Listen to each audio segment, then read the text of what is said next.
Purvanchal university ఇది కేవలం university కాదు, మీ సక్సెస్ స్టోరీకి చిరునామా.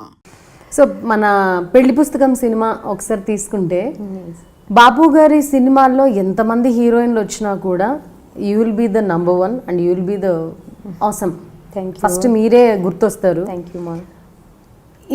ఇప్పుడు చాలా మంది పాపం అనుకుంటూ ఉంటారు, ఇప్పుడు ఈ తరం హీరోయిన్స్ అందరూ కూడా బాపు గారు లేరు. హీరోయిన్ అనగానే బాపు బొమ్మ అని వర్ణించడం రైటర్స్ కానీ మిగతా వాళ్ళు కానీ సినిమాలో పనిచేస్తున్న టెక్నీషియన్స్ చెప్తూ ఉంటారు కదా. ఆయన మూవీలో చేయడం ఎలా అనిపించింది?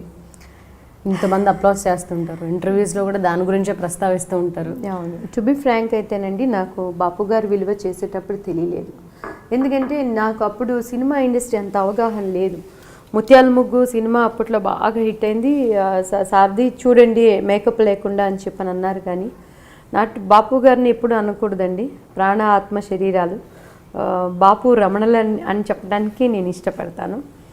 సో నిజంగా అది నాకు చెప్తున్నాను కండి, నాకు సినిమా రంగంలో దేవుడిచ్చినటువంటి ఒక గాడ్స్ గిఫ్ట్. నాకు ఫస్ట్గా దేవాది దేవునికి నేను ఎప్పుడూ దాంట్లో, ఎందుకంటే లోకరీతిగా కూడా దేవుడు నాకు ఒక ఘనతనిచ్చాడు. ప్రభువులోనే కాకుండా ప్రభువు నేను ఎరగనప్పుడే ఎంతోమంది చేసినప్పుడు, అలనాటి పాత తరం హీరోయిన్లు కానీ మా జనరేషన్ కానీ నా జనరేషన్ తర్వాత చేసినా కూడా బాపు బొమ్మ అంటే దివ్యవాణిని నిలిచిపోయే విధంగా ఉండటానికి మరి నేను ఎంత చేసినా కూడా వాళ్ళకి నేను ఆ రుణం నేను తీర్చుకోలేను.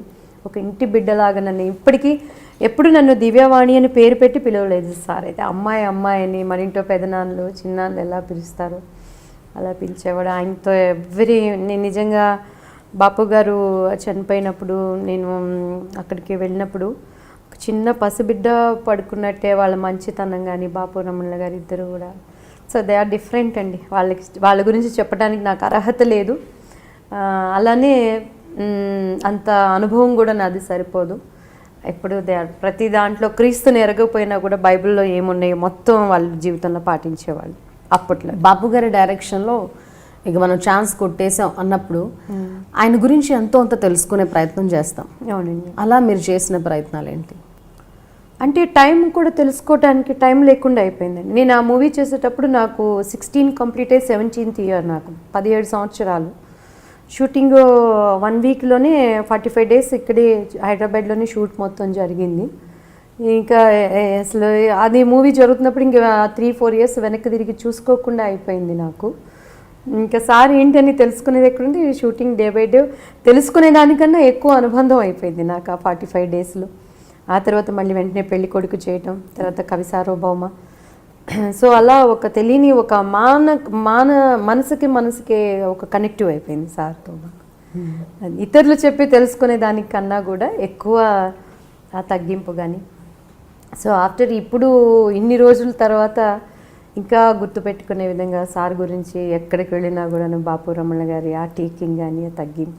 ఈవెన్ చెన్నైలో అడుగుతారంట కదా, మిస్టర్ పెళ్ళంలో చాలా బాగా చేశారని చెప్పి. చెన్నై కాదండి, ఎక్కడికి వెళ్ళినా కూడా అదే చెప్తారు, మిస్టర్ పెళ్ళంలో మీరు బాగా చేశారండి అంటారు. నేను కాదండి, అది ఆమని అండి అని చెప్తాను నేను. అవునండి మీలానే అనిపిస్తారండి, మీరే అనుకున్నామండి అంటారండి చాలామంది. ఇప్పుడు బాబు I think his doing his civil engineering కదా. అవును, పాప +2 చేస్తున్నారు, ఇంటర్మీడియట్. స్టిల్ అప్పుడు బాపు బొమ్మ, ఐ మీన్ పెళ్లి పుస్తకం సినిమా అంత కాకపోయినా కూడా అంత పెద్ద పిల్లలు పెట్టుకొని ఇంత చక్కగా ఇంత ఈ బ్యూటీని ఇంకా కంటిన్యూ చేస్తున్నారు. What is the secret behind? Only my tears prayer అండి. Need down and praying God అంతే. అందరూ అదే అడుగుతారు నన్ను. చాలామంది ఇప్పుడున్న ఆర్టిస్టులు కానీ మా వాళ్ళు చూసిన మా బాబు వాళ్ళు అయితే, మమ్మీ నువ్వు మమ్మీ ఇలా కనపడట్లేదు అంటున్నారు మమ్మీ అని అంటారు. ఏం చేయనండి, మీరు నమ్మండి నమ్మకపోండి, ఇప్పటికీ ఏది ఉంటే అది తినేస్తాను. No diet. యూఎస్ఏ అటు మా ఫ్రెండ్స్ ఇంటికి వెళ్ళానంటే వాళ్ళకి ఎక్కువ నేను కష్టం ఇవ్వకుండా చద్దన్నం కూడా తినేస్తాను. నో ప్రాబ్లం అండి, ఏదున్నా పర్వాలేదని. సో ఒక్కొక్కసారి ప్రభు నిమిత్తమై నేను వెళ్ళానంటే చిన్న చిన్న గుడిసెల్లో ఉన్న పాస్టర్స్ దగ్గరికి కూడా వెళ్తారండి. ఈవెన్ రెస్ట్ టాయిలెట్స్ కూడా మాకు ఉండవు.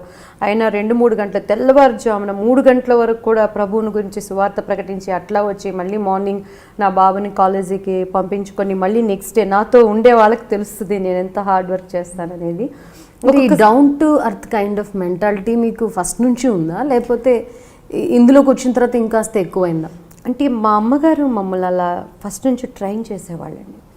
నేను నా మూవీ ఒకటి 100 days హిట్ కొట్టినా కూడా ఇంటికి రాగానే అసలు నేను ఎంత రెమ్యునేషన్ తీసుకుంటున్నానో నాకు తెలియనిచ్చేవాళ్ళు కాదు. అంటే చిన్న వయసులో ఇంత సంపాదన అనే అహంకారం మనలో తెలియకుండా వస్తుందని ఫస్ట్ ఆఫ్ ఆల్ నా రెమ్యునేషన్ ఎంతో నాకు తెలియదు. నాకు షూటింగ్, నాకు ఒక మూవీ వచ్చిందంటే ఏం కావాలి నీకు వాణి తల్లి అని అడిగేది. టెడ్డీ బేర్లు అంటే నాకు బాగా ఇష్టం. అప్పట్లో ఒక బొమ్మ కొని పెడితే నాకు అదే కళ్ళ పండగ అనమాట. ఈవెన్ నా నగలు ఈరోజు ఇప్పటికీ ప్రతి ఒక్కళ్ళు అడుగుతారు చేతాళం బాగుంది ఎక్కడ చేయించారండి అని.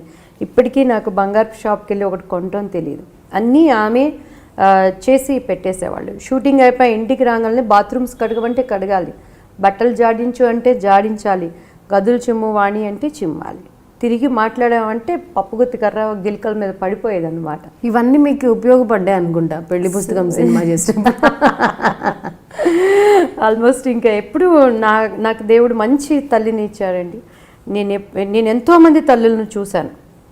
ఈవెన్ ఒక స్థితికి వచ్చేసినాక అనేక మంది నా కో ఆర్టిస్టులు మా అమ్మగారు నన్ను చూసుకునే దాన్ని బట్టి మేము ఇంటికి వెళ్తే కనీసం ఫ్లైట్ లేట్ అయ్యి వెళ్ళిపోయామంటే మాకు ఇంట్లో అన్నం కూడా ఉండదా ఆంటీ, 2-3 రోజులు ఫ్రిడ్జ్లో ఉన్న అన్నం తినేవాళ్ళం అని అన్నలుగా పక్కన ఉండి వాళ్ళు ఎటువంటి స్థితిలో ఉన్నారో కూడాను మేము చూసిన దినాలు ఉన్నాయి. కానీ రియల్లీ నాతో ఇప్పుడు బాబు మోహన్ అంకుల్ కానీ మొన్న రాజేంద్ర ప్రసాద్ గారు కలిసినప్పుడు కానీ మా అమ్మ నన్ను కోడి తన బిడ్డని రెక్కల చాటుని ఎలా భద్రపరుస్తుందో నన్ను అలా భద్రపరిచారంటే అన్నింటిలో ఈరోజు ప్రపంచంలో ఏమైనా చేయొచ్చు కానీ బిడ్డని సరైన పద్ధతుల్లో పెంచడం అనేది చాలా కష్టమైన పని.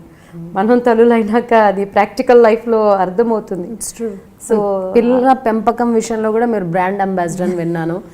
జయసుధ గారు కానీ సుజిత తను ఎప్పుడు చెప్తూ ఉంటారు పిల్లల్ని ఎలా పెంచాలి, మిమ్మల్ని చూసి నేర్చుకోవాలని. ఇది కూడా అమ్మ నుంచేనా?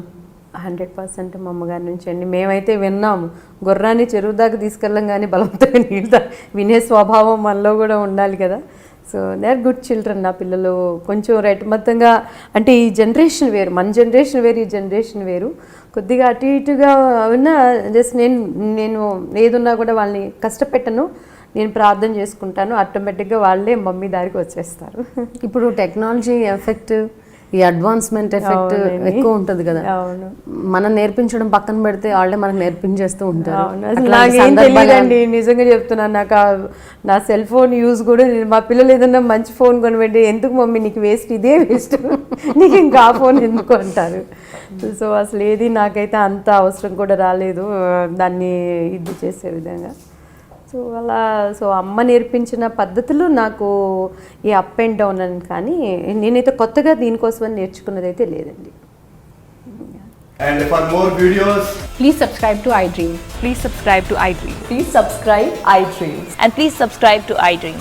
For more videos, subscribe to iDream. please like, share and subscribe to the channel. Congratulations, iDream. Subscribe to iDream. Subscribe to iDream. So subscribe to iDream Media. iDream team అందరికి huge congratulations. Please subscribe iDream Media. Please subscribe to iDream. Subscribe iDream. Please subscribe to iDream. iDream అంటే నా కళల ఛానల్ను subscribe చేసుకున్న నోరు తిరుగుతలేదు, మీరైతే గంట గుర్తు కొట్టండి. For more such videos, please subscribe to iDream.